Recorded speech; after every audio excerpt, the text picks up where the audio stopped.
nya lo tin lebu to ka mi nya lo tin lebu nya lo ya ngato tim ya du dol go burbi nya lo kar wa ga nya wi ba ku nya lo ba do li chu ka da do nya lo e che pe ni wo de ya du che bon ke la go wo to wal won ji de ya du bu jaman ga yeri nyar ko nya lo ko we ko kar ko fu mi won ngi bi wi nya lo wi nyol ba ka jam no tem do che lu la ngi gwa de dio nya lo akwa yo go no gar gwa re chala nya lo do ai ma su gar da ma ro je ne de che nya lo che ya ga fa de le che ngi de na ya du ya lang ga che ji yar ko ho kriye nya lo ko ro ne yo ka pam pa wo re de je ka waron nya lo ya wi de gok che wi ya nya lo a che wi ko de gon fo de mur no fa dol nya lo agang tin ye mur mi chula pa lai ban ya du a ker ngang na we kwa ni nya wur nya lo ko tin ko ji ra de tik tik nya lo e so de al che mu choro dong dong yo ru ka ka ya du ko no re jal wor ko nya lo ka ngum tim de mo am ga bi tu ta mu nya lo ka jalas nya lo e yu ne nyin jo na nang ni ne de wi nya lo ye mu de dol wan me nya lo jel ke ne di nyon nyon ma mu ye di yot che ga yot ga nya lo bi bor chula wuro de leñ na fat ke ya du e gui ni nas mi yi kang na we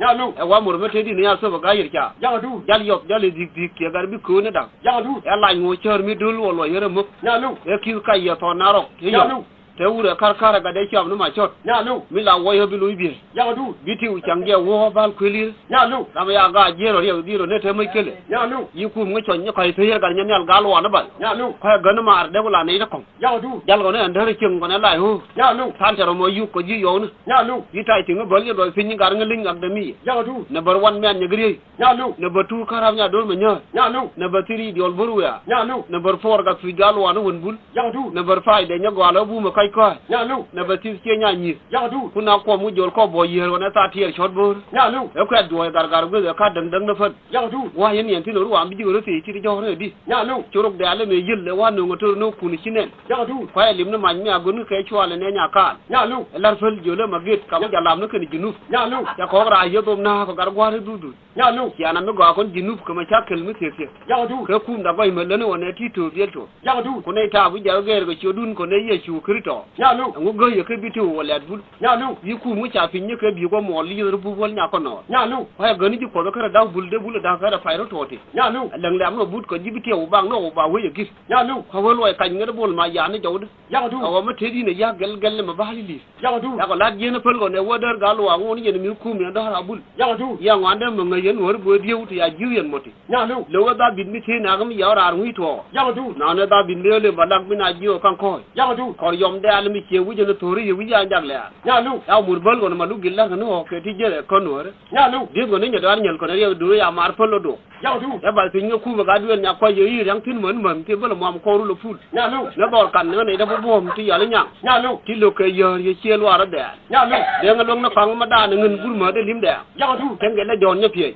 ya du ni ay da bol galwa ya lo ala re nyam wo bul ya bi nyom ne ke ye dial ya lo bi nyom ya ke li chol bul na ya lo wa ya la de ga ara mo re bo ya lo cho wo ye ku wo ru ya lo ara no wa ye ro na ga me yo le diol buru ya ya du ara ngwa ngi en nga we ngi ti ne mu ama re ye bi ya du en yen fin ku mu ro ko to ne bi ne ra ko nya ba ma mu ye ye wona je ya lo wo go yu ru ko na ga tol nya ta le na ga ga to ne ka ba we ke ni we ne gwa ya lo bar jo da dwa ya cha wad wo ni na cho ne ding ro wo tul ge je no da mu lu ya lo de yo ya we de ga lo anu ji ga ma ne ye ke ya lo e ke fa ne cho fo da wu de wa da fa ne ni ya lo amal cho ga ne kur nya wan ngo wo no nga dol ji ya lo te nya lo le bi go yer go na da ma sa du ar ken ma do ne do chur nya ma nya ya lo ngum je ar ke che mu ro go dar mu lu gil wo wa go ni lu but ko ne ja me ar te ra ga de ya lo e lo ita yer mu te ga ngo lo to ma de te le go to ma tel ma yil ma cha ya lo che ma de te we ti ga ngan ya lo to ga je bo ngo cho da ka yu ti wo kwa le je ne we ba we ya lo ine yuri yu mu pin ngone chu kar wo yem ko ya da la me te no ra ga bon ka yu ke yor pin man me ye ga ngoni jo ya lo ka da mo bur jo ga tar ya ko do lu nyong te bin ga la re ching le ne ya lo te yar ga bi ti ngi ga ya lo ka sar me ro kon ga ko chan ka de ma to da ngo lai na ma ka do ya du wo kai tar ye le ka ne man wo ru ya ngo yi jo mo ne kun ya du ya kwa ni ko ton kai wo ko fa lai ya lo ma muri ya nga kwa ni ya nga ga ide ya lo chim te de na kwa mo ni ga kun ya lo ina nga pim ni pin yera bu du du ya lo an wo do ga ti ja gu nguli ni do wa tar chat ya du wai wai ya ka ba to we je ja lo ji ba ni wa cha ya du ti da we che nga ni do li ti ba ngu le cham ken ya lo ana ye ga yer ga ti mu ti mu ko da kir nyang lo ni pin ka ma yo yo mungin ngan Ya lu. sandu kana ko nya waro ru ji duire de ye dien jenu kane ti due Ya lu. ya go la tan wa ko ga nyal wuru be de ko wo jena por Ya lu. wo mi yede je nyal go ne pite lam gara ko bu kun mu tawale Ya du. ye tu di yere buru man wadi ni ga tar yere kir Ya lu. e bar wala che ma to ti har ngun yaru yenu wa ne wa ku mu ti ngar kam min matim nya Ya lu. wo jen jo ga ne diel kara hi wora tum yere che Ya du. ya ko bay go nyal kon bol ma char ma kan ka histor nya juai ne kunur wai Ya lu. ti yang yang de wai gati Ya du. ya chol kre wa kane kande Ya du. wa ye na ne go manan Ya lu. e ye ka wu ne go me te pi cha wu pi kai na pa Ya lu. ne te jo i bor gan kin kon ne ga chieng na Ya lu. da me na ngone bi pen ma char jel man ka ari han til chieng wu tunu Ya lu. ya ora lu yo ne cha la da ga no ya dan nga ba lil ya na ya lieng ne Ya lu. do ga tan ku ko to ne jul ka ye Ya lu. e ye ga da me a jur mi la wan Ya du. e ye ga da me no ga ko da ko Ya lu. tu jo de bo ga ka me ye ru ya le jo Ya lu. ku re ga me bo ga chi kan wo chu de kal tin ye re kun Ya lu. wi ro ya man ma jang na ga che nya dam da ma ra ja de tin ya nang the ma ka ngai Ya du. chok te ma ga ri yu ge re lo lo ba ke no je ni ji wi ne Ya du. che sara mu la ku kan na de ali ye te ni pin de wo mo ye ne nya ga be Ya lu. ya da ma pe ga ti ke Ya lu. yu te wa war mu ri che ni sara bi Ya lu. e bo war yu ga che mu ya la nya ta yu ba la ga chum ne ma ti Ya lu. ya no je yu ne ko nya wa la yu pin da ye Ya lu. ti sha re ko ni ne wi ye to ra re pe no ro ni na ra Ya lu. a ko yan lo wa no ko ti wi ga ke wa kai ra re yo pu ku bi Ya lu. a ga lo ga pa la wut bu ro wa do ge je ne der ku Ya lu. a yen ga sak bala ma ka tu de to nan kul bo wa la ina ma jaran ha du Ya du. ko ne bi wi to ge no po lo wa nyang che ni gri ye ni Ya lu. ke lai ba ga tin jin gol nya tai tai ya ga che bu ni ye che bo Ya lu. ya go do du ke re ke jut ko ju me ya lo ban la de ga chul ka ta re Ya lu. e liel tong ka mo lim che me ya la wa nu ke de ta gar ba ta che ri yu Ya lu. dik cho re do ha re be lu do ta jo ti je ko ko re Ya du. ya ba tal ge che me wi po ngom nin ju wa pal ye re ko Ya du. ye ge ni ya la ru ni bol gur nge pa la ta nya wan ngo ye re yang ba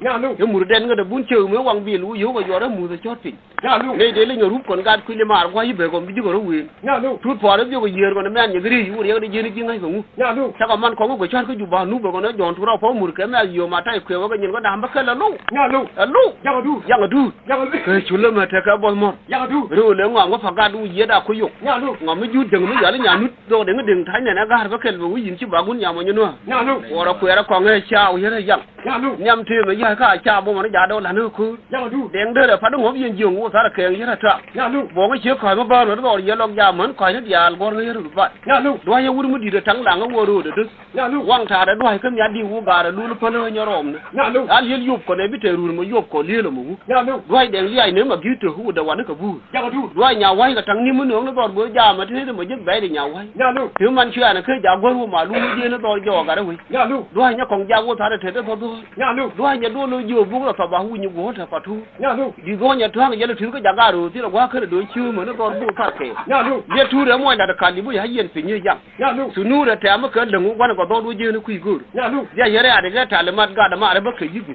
Ya lu. ya ko sa gwal ko ne bu rum che ko tu ye do wo chu de ka Ya du. ti ni na de wi chu ta bun do la ga da ma ti bo du ne ko ni ko ke ma ka ye ti nya bo ton Ya du. wan ke le na ga ma ju ne tu dan wo fu che da je ne ka ba Ya lu. wa mo du di do wo ko tot ke yo ka ba la yu ye nya ma lo Ya du. wan ni me wa ma ke mo ke ro chum ne wu ti do me bia ga yen kam ne fa Ya lu. ki te mo tar kon ko ti bo wol do ya ga ma mu ri de je Ya lu. wi dia nya pa lo kum tu mi ka man kien wo mo yo ku Ya lu. ju de ti me ke ke ga wo ku de wo ti ne wan pa Ya lu. do nya da man gwa dit chu ma cha ke le bu Ya lu. wi do le wa ma wi bu ru ga jabro nu wo di ne mo sa la wu Ya lu. ye do ji ja do nya wa ne le mu bu ru ba ne nya li yen wa Ya du. cho le ti ka ye ti du di Ya lu. ku du ye ko ngo Ya du. ya do go nya ma ta ru le ngai ne ko no to wo le Ya lu. for ko ma yo do ri ko wo mi ko je no do ru tai Ya du. ye chu ma cha ra ye ma do nya fu ko chan wo je ka riu Ya lu. ka da ma ko re ngai yan ja ka kwai fa go ngu ku ma je lun ka ta le mat Ya lu. do hai do an ga ni ye nya ju lu kwan ga do go Ya du. ju da bong we nya wa ru wa sa re je ti nya nya Ya lu. ya lai ko bi na liu Ya lu. ya gal ma la ko ri ga ba ya la ba nang la yan du Ya du. che nya lo cher Ya du. che nya gar ji liep Ya lu. che nya ma lo Ya lu. che nya toi wuri che ni ma Ya lu. mi ya dwal ka dwal Ya lu. yi ke la go ga ma dwal mi wi ku do ya ma na kwa nya bol ti che ka jo wa Ya du. ya ni te la ba gel wu ka de mi ya le je mi te di ne le di le Ya lu. e ya te na ngal ga na pan ga mi ya le ngai du ne pa ti ne ya na tin ga di le te Ya lu. e ko ni ye ka ba bu ma tan ni ke re do ru nga ba ra ma ka bo ru ko mo gori ya na tak ba la ngan gar bo ru na ka nya lo Ya lu. ye te ang tu da re de bram bu ru ga lo yu tu no yo ni ra ma na ga di abde Ya lu. ya cha har wala ku dar ga wur wa no rum ne ja Ya lu. yar ya che mi nyur je ka ga ma do yem bol u nyur je ja ngana mu kwara ne ye chu cha ba po ko Ya du. do ai wan ko ne ja lang nyen bin mu chu to da do ne Ya lu. chen mo bu yu ka ta mo do che nya ja no ma yo de bu